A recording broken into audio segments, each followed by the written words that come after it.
Hello everyone. In this video we discuss the group property of mixed tensor. इस video में हम mixed tensor की group property को discuss करेंगे। जैसा कि वीडियो नंबर 4 में यानी पार्ट 4 वीडियो टेंसर अलजेब्रा का हम उसमें बता चुके हैं कि किसी भी टेंसर को उसका टेंसर लॉ ऑफ ट्रांसफॉर्मेशन कैसे लिखा जाता है। जैसे ए आई जे है, मिक्स्ड टेंसर है तो इसको कैसे लिखते हैं। जैसे यहाँ पर होगा ए अल्फ़ा बीटा, यानी ये कंट्रा वेरिएंट की तरह होगा और ये को वेरिएंट की तरह होगा। इसका डिफरेंट टाइप के लॉ ऑफ ट्रांसफॉर्मेशन की प्रैक्टिस हम पार्ट 4 वीडियो में करा चुके हैं। इस वीडियो में हम ये देखते हैं कि मिक्स्ड टेंसर की जो ग्रुप प्रॉपर्टी है वो कैसे फॉलो होती है। तो जैसे यहाँ पे है कि let A I J be mixed tensor और कंसीडर दी कोऑर्डिनेट सिस्टम। जैसे यक्स आई है कोऑर्डिनेट तो क्वांटिटी ए आई जे है, यक्स बार आई है क्वांटिटी तो यक्स बार आई है कोऑर्डिनेट सिस्टम तो यहाँ पर ए बार आई जे है।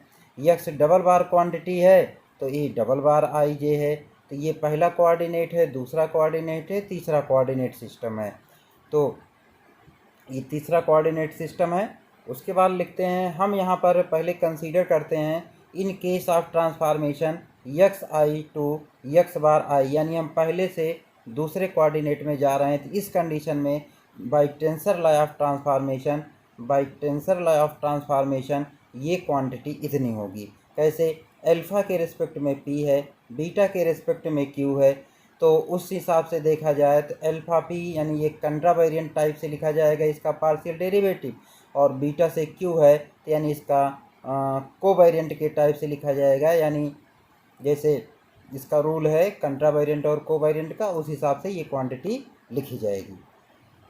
अब उसके बाद इसमें देखते हैं कि थोड़ा फिर से समझ लेते हैं। जैसे अल्फ़ा बार है तो अल्फ़ा बार के रेस्पेक्ट में पी यानी del X alpha bar upon del X P, beta के रेस्पेक्ट में क्यू है तो इसका मतलब हो जाएगा कि del X Q upon del X bar P, यानी ये इक्वेशन फर्स्ट बन गया। अब यहाँ पर ये ध्यान रखना है कि जो यहाँ पर अल्फ़ा बीटा क्वांटिटी लें इसका यूज हम जब सेकेंड टू थर्ड जाएँ तो वो क्वांटिटी यहाँ पर आनी चाहिए, तभी इसकी हम वैल्यू रख पाएंगे। तो जब इतना हो जाएगा तो फिर उसके बाद हम आगे बढ़ते हैं इसमें। फिर हम देखते हैं in case of transformation second to third यानी X bar I to X double bar I, तो इसको बी हैव है। बी हैव का मतलब है कि आगे हम बढ़ते हैं by tensor law of transformation. By tensor law of transformation देखें तो ए डबल बार आई जे, यहाँ डबल बार आई यानी थर्ड कोऑर्डिनेट में है तो ये I A single bar alpha beta लिखा जाएगा, क्योंकि हम यहाँ पर जा रहे हैं सेकेंड टू थर्ड जा रहे हैं। तो अल्फ़ा आई के रिस्पेक्ट में अल्फ़ा है तो यानी ये कंट्रा वेरिएंट के रूल से लिखा जाएगा del X double bar I upon del x alpha, और ये बी के रिस्पेक्ट में जे के रिस्पेक्ट में बीटा है तो ये को वेरिएंट टाइप से लिखा जाएगा डेल एक्स बार बीटा अपान डेल एक्स बार जे। उसके बाद क्या करते हैं, उसके बाद जो ए बार अल्फ़ा बीटा है इसकी वैल्यू यहाँ पर उठा के रख देते हैं। जब वैल्यू रख देते हैं तो ये इतनी क्वांटिटी आ जाती है इसकी। और फिर उसके बाद जो है इसमें हम थोड़ा सा मर्ज करते हैं। मर्ज यानी इस क्वांटिटी में अल्फ़ा है और इस क्वांटिटी अल्फ़ा है, इनको दोनों को एक साथ रखेंगे और इन दोनों पार्शियल डेरिवेटिव को एक साथ रखेंगे। इस प्रकार से हमें ये क्वांटिटी मिलेगी और एक क्वांटिटी मिलेगी।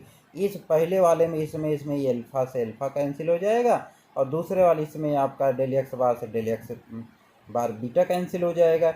यानी यहाँ से मिलेगा कितना, यहाँ से हमारा जो बचेगी क्वांटिटी होगी डेल एक्स बार आई और अपान डेल एक्स बीटा, और यहाँ से बचेगा del X Q upon del X double bar J, ये बचेगा।